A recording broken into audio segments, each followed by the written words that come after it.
Cup வேணும். அதை என்கிட்ட கொடு, எனக்கு அந்த கப்பு வேணும். அதுதான் கொடுக்க முடியாது. நான் மம்மி கிட்டே சொல்றேன். மம்மி, ஐயோ என்னடா சத்தம்?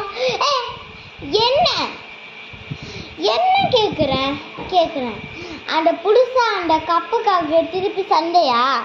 ஆமா, இவளோட கப்புன்னு சொல்றேன். அது ஆனா எனக்கு அதுதான் எனக்கு வேணும். மம்மி, என் பர்த்டேக்குறானே எனக்கு கிஃப்ட் வந்துச்சு. அப்புறம் என் ஃப்ரெண்டு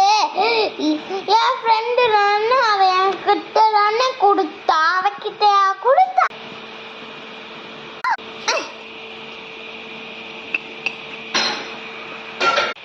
சரி அம்மா, அது ஒன்று தானே, நீனே வச்சுக்கோ. ஓகேயா? அவகிட்ட கொடுக்காத, அன்னபெல் கிட்ட.